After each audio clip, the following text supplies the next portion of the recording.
अस्सलाम वालेकुम जी, this is Mohammad Kamal Danish and you are watching my YouTube channel learn with Kamal Danish. हमने start किया एक वीडियो सीरीज़ का जो है सेशन, जिसमें हमने 3 लेक्चर अभी तक कर लिए हैं। और ये जो सेशन है ये स्पेशली सीएसएस पीएमएस एस्पिरेंट्स के लिए है, फिलॉसफी के स्टूडेंट्स के लिए है, एमए पॉलिटिकल साइंस के स्टूडेंट्स के लिए है। हमने सीएसएस और पीएमएस के पॉइंट ऑफ व्यू से जो पॉलिटिकल साइंस का ऑप्शनल सब्जेक्ट जिन बच्चों ने ऑप्ट किया हुआ है, उसमें पेपर 1, 2 पेपर होते हैं 100 नंबर, 100 नंबर के। उसमें पेपर 1 का पार्ट ए, उसमें जिस वेस्टर्न पॉलिटिकल थॉट और मुस्लिम पॉलिटिकल थॉट के बारे में सवाल आते हैं।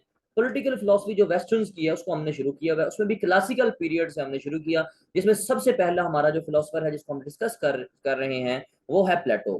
प्लेटो के बारे में हमने पहले 2 सीरीज जो उसकी मैंने आपको वीडियो अपलोड की, आप लोगों में जिन्होंने अभी तक नहीं देखी वो जरूर देखिएगा, क्योंकि उसको देखने के बाद ही आज का ये जो लेक्चर है आपको बहुत ही ज्यादा आपके लिए मुफीद होगा, बहुत ज्यादा इंटरेस्टिंग होने वाला है, बहुत ही मजे का लेक्चर होगा इंशाल्लाह।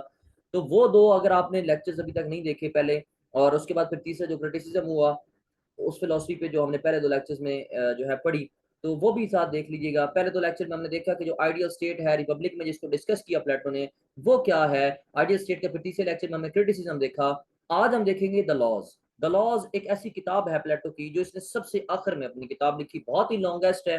इसका इस लिहाज से स्टाइल सेम है रिपब्लिक से कि ये भी डायलॉग बेस्ड है, वो भी डायलॉग बेस्ड है। उसमें भी करेक्टर्स थे, सवालात के ऊपर वो बेस करती थी। इसमें भी इसने करेक्टर्स डाले। उसमें करेक्टर्स जो है और किस्म के थे। उसमें उस रिपब्लिक में उसने जो है सवालात की सूरत में एक फिलोसफी जनरेट की, जिसको वो आइडियल स्टेट की फिलोसफी कहता है। उसके लिए फिर उसने एजुकेशन सिस्टम हमारे ऊपर हमें बताया कि अपनी फिलोसफी में कि एजुकेशन सिस्टम कैसा होना चाहिए। उसने डिवीजन की, क्लासेस कैसी होनी चाहिए। द लॉ जो है is quite different than the Republic of Plato. आज हम जब लॉज पढ़ेंगे उसके बाद हम रिपब्लिक और इस लॉज का कंपैरिजन करेंगे, और हमारा जो आज का लेक्चर इसको हम इंशाल्लाह सम अप करेंगे। अभी तक मेरा चैनल अगर आप लोगों ने सब्सक्राइब नहीं किया, प्लीज सब्सक्राइब कर दें और बेल आइकन के बटन को दबा दें, ताकि आप लोग मेरी आने वाली वीडियोस को भी जो है अपडेट रहें उनसे। तो द लॉज जो इसकी किताब है, ये इसने सबसे आखिर में अपनी किताब लिखी, सबसे लॉन्गेस्ट किताब थी इसकी। और इस किताब की सबसे खुसूसी बात यह है कि इसने 3 लोगों के माबैन 3 करेक्टर्स हैं इसकी इस किताब में, इनके दरमियान इसने जो है कॉन्वर्सेशन लिखी, और वह कॉन्वर्सेशन थी ऑन पॉलिटिकल फिलोसफी। अब पॉलिटिकल फिलोसफी, वर्ड पॉलिटिक्स है, ये आप देख रहे होंगे स्क्रीन पर। पॉलिटिक्स बेसिकली एक मतलब इसके सिर्फ ये नहीं है सियासत, ये बेसिकली एक लैटिन टर्म है जिस जो पोलिस है, POLIS, आप देख रहे होंगे। पोलिस टर्म है, और पोलिस का मतलब होता है सिटी स्टेट। वो दौर ऐसा था जब इंसानों की आबादी इतनी ज्यादा नहीं थी, 427 कबल मसीह की बात है।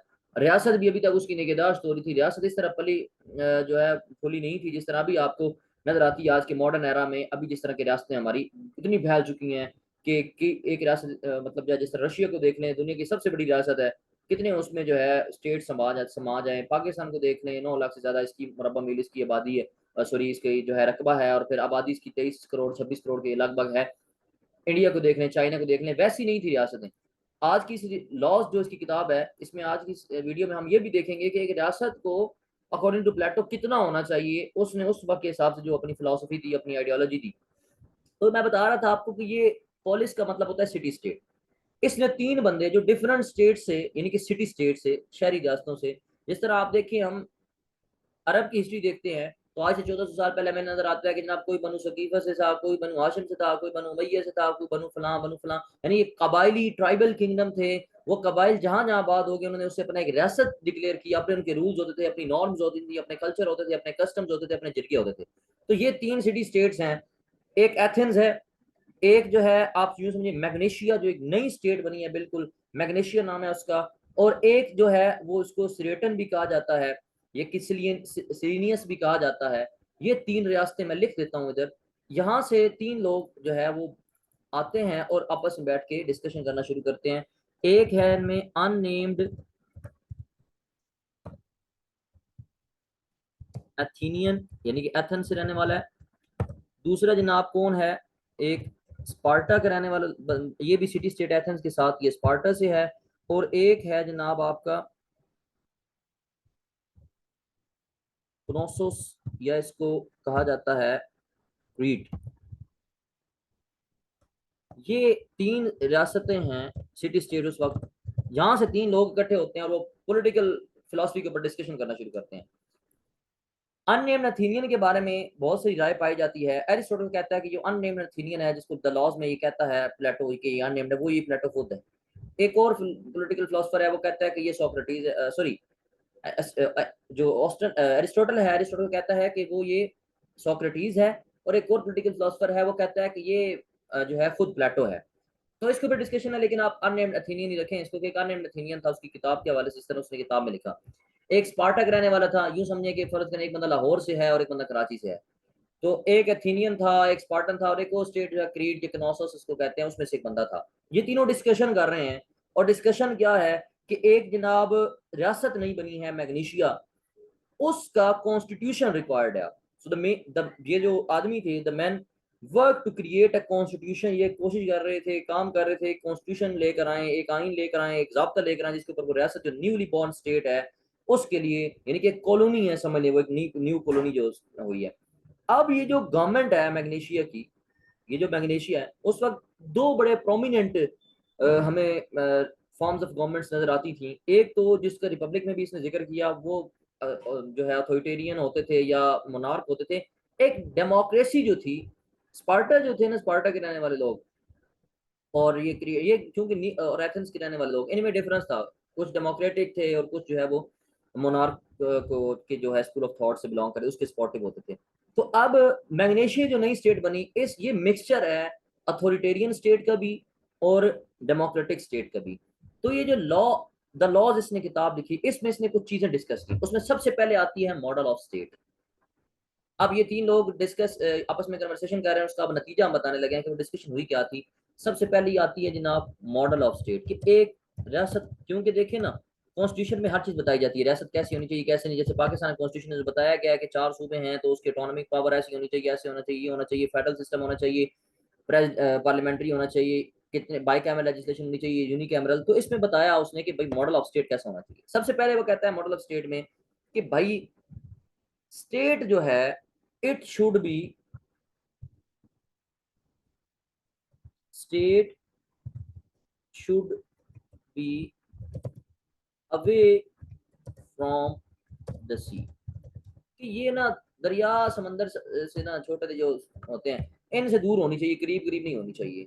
उसकी वजह ये है, ये कहता था कि जो आपके जो नेवल अटैक्स होते हैं, समुद्री जो आपके ऊपर मतलब हमले हो जाते हैं कभी, या आपका जो दुश्मन है उस तरह से आता है, तो आपके पास इनफ टाइम हो कि आप अपनी प्रोटेक्शन कर सकें। तो मॉडल ऑफ स्टेट सबसे पहले मतलब उसकी जियोग्राफी हमें बता रहा है। मॉडल ऑफ स्टेट यानी कि रियासत कैसा होना चाहिए, वो कहता है जनाब it should be away from the sea. दूसरा वो कहता है कि भाई जो कम्युनिटी है वो क्या होनी चाहिए, community must be self supporting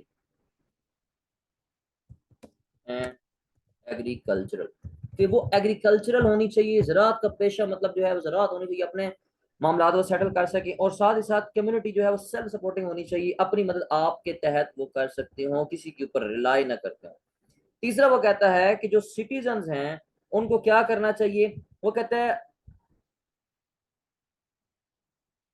citizen जो हैं, मैं लिखता हूँ,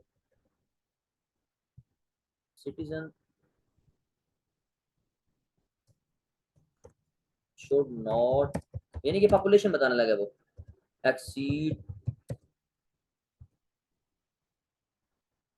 द नंबर 5040। इसने कहा जी 5040 आबादी होनी चाहिए रियासत की, इससे ज्यादा जो है ना, वो कहता है रियासत की आबादी नहीं होनी चाहिए। यानी कि ये प्लेटो साहब इस मतलब, वो आपको एक ऊपर उसने आपको पहले रियासत के ना जी 3 सतून होते हैं, सॉरी सॉरी 4 एलिमेंट्स होते हैं एसेंशियल, जिसमें एक टेरिटरी होती है आपकी, यानी कि जियोग्राफी उसकी। ये हम जियोग्राफी के ऊपर उसने बता दिया कि मॉडल ऑफ स्टेट कैसा होना चाहिए। फिर उसकी होती है जनाब पॉपुलेशन, पॉपुलेशन भी वो बता चुका है, ठीक है।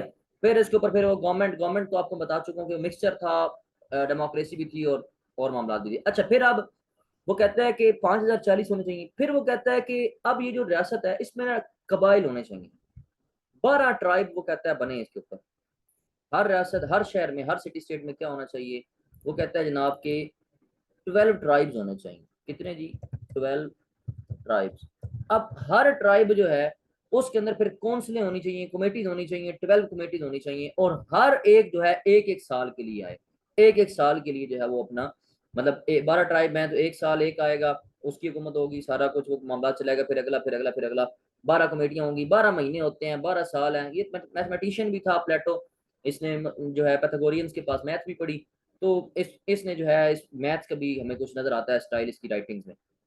अच्छा, ये तो उसका होगा मॉडल ऑफ स्टेट, 12 मतलब जो है उसकी ट्राइब्स होनी चाहिए, कमेटीज होनी चाहिए, और वो कमेटीज जो हैं वो क्या ऑन फॉर 1 ईयर, 12 कबीले, 12 कमेटियां, 12 महीने, हर जो है ट्राइब आए, यानी कि ये इसने एक प्रॉपर एक हमें बता दिया कि रियासत होनी इस तरह चाहिए। फिर इसका एक और कॉन्सेप्ट यानी कि इसने द लॉज में दिया वो है प्रॉपर्टी का, कि प्रॉपर्टी के बारे में अब ये इसके नजरियात क्या हैं, प्रॉपर्टी इन द लॉज, इसकी जो किताब है लॉज की, उसमें इसने प्रॉपर्टी के हवाले से क्या कहा। ये कहता है जनाब कि state to be divided into 5040 equal जो है, यानी कि पोल्स हैं उसके 5040 जो है लोग होने चाहिए एक स्टेट में, एक सिटी स्टेट में। इसके बाद वो कहता है कि जो लैंड है, जो प्रॉपर्टी है, जो आपका रकबा है, इनहेरिटेंस के बगैर इसके अलावा आप उसको ट्रांसफर नहीं कर सकते, यानी कि वरासती तौर पर आपको मिला तो ठीक है, इसके अलावा आप नहीं कह सकते कि ये तुम्हारा है, ये तुम्हारा है, ये तुम्हारा है। फिर उस लैंड की डिवीजन भी अलाउ नहीं की उसने, कि अब इसको इस दलाव में उसने कहा डिवीजन अलाउ नहीं होगी लैंड की। फिर अगर वो कहता है कि फॉर एग्जांपल किसी की इनहेरिटेंस का मतलब है विरासत, तो अगर किसी का कोई वारिस नहीं है तो वो कहता है कि वो किसी को क्या करे, it must assign to son of someone else, ये जो अपनी प्रॉपर्टी है किसी और के कजन के, रिश्तेदार के, ये तो फिर देखा जाएगा कि जिस तरह हम रोमन लॉज, जो लॉ के स्टूडेंट को पता होगा कि जो रोमन लॉज हैं, रोमन लॉज में क्या था कि रोमन लॉज में हमें नजर आता है कि उनके जो अपने थे लोग, यानी कि अगर कोई उनका वारिस नहीं होता तो वो उसको क्या करते, वो उसको जो है आगे अपने लीगल हेयर जो करीबी होता था उसको वो दे देते थे अपनी प्रॉपर्टी। अब अब क्या होता है कि वो कहता है अगर आपका कोई हेयर नहीं है, कोई आपका वारिस नहीं है, तो आप किसी जो है किसी और के जो है बेटे को अज्यूम करके उसको वो प्रॉपर्टी दे सकते हैं। अच्छा, फिर वो मतलब जो है ना प्राइवेट प्रॉपर्टी के हवाले से वो कहता है कि भाई ये पॉलिटिकल पावर है, और कमर्शियल एक्टिविटी जितनी भी होती हैं, ये जितने भी आपके सिटीजन हैं, वो रूलिंग क्लास के साथ कॉन्स्टिट्यूट होंगे। ये अभी मैं अभी डिफरेंस आपको बताता हूँ ना रिपब्लिक में और द लॉज में, तो उसमें इंशाल्लाह आपको जो है ये क्लियर हो जाएगा। मतलब इसको मैं इतना बता दूं आपको कि प्राइवेट प्रॉपर्टी के हवाले से उसका कोई कॉन्सेप्ट बिल्कुल वो रिपब्लिक से हट गया, उसने अपना कॉन्सेप्ट चेंज कर लिया, और उसने कहा कि अगर आपकी प्रॉपर्टी है फिर वो आगे ट्रांसफर भी हो सकती है, लीगल हेयर्स के पास जाएगी, लेकिन इसके अलावा आप नहीं कर सकते, उसकी डिवीजन नहीं कर सकते। मैरिज एंड फैमिली के हवाले से इसने कहा मैरिज एंड फैमिली अलाउड, यानी कि इसने अपनी उस जो पहली कॉन्सेप्ट था द रिपब्लिक का, उससे इसने मतलब जो है इनहराफ किया। इसने कहा कि marriage and family allowed, opposites यानी कि unit bye marriage, rich poor, strong week, ball headed. इसने मतलब जो है वो तमाम चीजें जो पहले इसने रिपब्लिक में कहीं के अमीर या गरीब के साथ नहीं हो सकता, मतलब फिलोसफर किंग की क्लास है तो वो छोटे क्लास के साथ ना शादी कर सकते हैं, स्टेट सबको जिम्मा लेगी। ये यहाँ कहता है ऐसा कुछ नहीं है, ठीक है आप जिससे मर्जी शादी करें, जो है सिटीजन को सिर्फ ये बता देना चाहिए कि ये पब्लिक और प्राइवेट एंड होना चाहिए मैरिज का। पब्लिकली कैसे कि आपने बच्चों की तरबियत ऐसे करनी है कि कल को जाके पब्लिक को नुकसान ना पहुंचाए, प्राइवेटली ऐसे कि आपकी अपनी मर्जी, आपकी जाती जिंदगी है, आप बच्चों के हवाले से या किसी के हवाले से कोई भी फैसला कर सकते हैं। तो यानी कि इसने मैरिज और फैमिली अलाउ कर दी। फिर इसके बाद इसका एक है गवर्नेंस इन द लॉज, यानी कि अब गवर्नमेंट कैसी होनी चाहिए लॉज में। उसने कहा जनाब ओलिगार्की और डेमोक्रेसी दोनों का कॉम्बो होना चाहिए, combination of these two. Oligarchy भी हो यानी कि मोनार्क फॉर्म, आप यूं समझ लें वर्स्ट फॉर्म होती है मोनार्की की, यानी कि बादशाही, जो ऐसे लॉ जो कमांड कमांड पे बेस करती है, ऐसी हुकूमत जो कि यानी कि आप बादशाही निज़ाम समझ लें। और इसको कहता है नहीं सिर्फ बादशाह ना हो, साथ जमहूर भी हो, डेमोक्रेसी भी हो, ठीक है। उसके बाद वो कहता है स्टेट में काउंसिल भी होनी चाहिए, जैसे मैंने आपको बताया, वो कहता था कमेटीज बने, ट्राइब्स बने, असेंबली भी होनी चाहिए, और फिर मजिस्ट्रेट्स भी वहां पे हों। वोटिंग पावर वो कहता है होनी चाहिए लोगों के पास, लेकिन प्राइवेट प्रॉपर्टी के वाले जिसके पास प्राइवेट प्रॉपर्टी जितनी होगी उसकी उसने रेशो बताई, यानी कि वोट का भी हक दिया, लेकिन कैसे प्राइवेट प्रॉपर्टी को के ऊपर वो डिपेंड करेगा। अच्छा जी, अब हम अगर डिफरेंस देखें, मेजर क्वेश्चन अगर आ जाता है इसके ऊपर कि डिफरेंस जो उसका लॉज में और ये है, तो वो क्या है कि अगर हम सबसे पहले स्टाइल के हवाले से देखें, तो जो रिपब्लिक है वो लिटरेरी तौर पर एक मास्टरपीस हमें नजर आती है। मैंने पहले उस लेक्चर में भी आपको बताया कि क्योंकि उसमें लिटरेचर का तकरीबन वो ज्यादातर वर्क नजर आता है, पॉलिटिकली कम ही है। जबकि स्टाइल के हवाले से द लॉज जो है ये लेस लिटरेरी है, इसमें ज्यादातर पॉलिटिक्स डिस्कस की गई है, पॉलिटिकल फिलोसफी डिस्कस की गई है। फिर द लॉज जो है नंबर 2 पे दूसरे जो पॉइंट ऑफ डिफरेंस है वो ये है कि जो द लॉज है ये डील करती है with the detail of legal and governmental policies, legal policies और गवर्नमेंटल पॉलिसीज। जबकि रिपब्लिक जो थी उसमें सिर्फ और सिर्फ जैसे कि उसकी थ्योरी ऑफ एजुकेशन है, उसने एथिक्स को डील किया, उसने जनाब ज्यादातर म्यूजिक की तरफ हो गया, उसने ये पॉलिटिकल फिलोसफी बहुत कम डिस्कस की। फिर इसके अलावा रिपब्लिक में सोक्रेटिस का हमें करेक्टर नजर आता है लाइव, जबकि द लॉज में नोटिसेबली बड़ा ये एबसेंट है करेक्टर ऑफ सोक्रेटिस। ये एक बड़ी हैरान कुन बात है। फिर अगर हम फॉर्म ऑफ कंटेंट देखें तो प्राइवेट प्रॉपर्टी लॉ में अलाउड कर दी, रिपब्लिक में वो कहता था no private property is allowed. Politically उसने कहा पॉलिटिकल पावर है यानी कि डेमोक्रेटिकली वो स्प्रेड आउट है थ्रू आउट द सिटी, मतलब उसने सिर्फ फिलोसफर किंग तक नहीं रखी द लॉज में। रिपब्लिक में उसने कहा सिर्फ फिलोसफर किंग्स ही पॉलिटिकली जो है वो आगे जा सकते हैं। अब रिपब्लिक जो है ये रिप्रेजेंट करती है यूटोपिया या यूटोपियन स्टेट या आइडियल स्टेट, जबकि जो द लॉज है इसमें जो प्लेटो का विजन है वो बिल्कुल चेंज हो जाता है। इसमें वो एक ऐसी स्टेट रिप्रेजेंट कर रहा है जो कि अचीवेबल है, अटेनेबल है, हमें समझ आती है कि ये अटेन हो सकती है। ठीक है। अब मैग्नीशिया जो है या जो जिसको इसने जिक्र किया द लॉज का, ये मतलब उसका नाम इसने यूटोपिया रखा यानी कि रिपब्लिक में इधर हमें वो नाम नजर आता है मैग्नीशिया, हम इसको कह सकते हैं मैग्नीशियन स्टेट या हम इसको कहते हैं द लॉज। तो ये अचीवेबल है। उम्मीद करता हूँ आपको ये समझ आई होगी। मैंने प्रिसाइजली मैंने बहुत सी चीज़ें इसमें जो है वो शॉर्ट की। मैंने पहले दिन भी बताया था कि ये सिर्फ और सिर्फ आपको एक बेस बनाना मकसद है, पूरी थ्योरी एक मतलब जो है 10-15 मिनट की वीडियो में डिस्कस करना, समझा देना, कर देना इनफ नहीं होती। समझा भी दी जाए तो आप जब तक खुद उसके ऊपर वर्क नहीं करेंगे तो आपको समझ नहीं आएगी, आप पेपर अटैम्प्ट नहीं कर सकते। खुद अपने ऊपर आप डिफरेंट आर्टिकल्स पढ़ें, गूगल से मदद लें, बुक्स से मदद लें, आपके पास बुक्स हैं तो उसमें से अब आप पढ़ेंगे तो इंशाल्लाह आपको समझ आ जाएगी। क्योंकि एक बेस बनाना मेरा मकसद है आपका कि आपको पॉइंट वाइज सिर्फ बता दी जाए, मेन मेन चीजें बता दी जाए इस फिलोसफी की, आगे आप खुद उसको सेल्फ स्टडी कर सकें। तो मैं इंकरेज करता हूँ हमेशा सेल्फ स्टडी करें इंशाल्लाह। Wish you best of luck, आप लोग कामयाब होंगे। नेक्स्ट वीडियो के लिए मुझे इजाजत दें। अल्लाह हाफिज।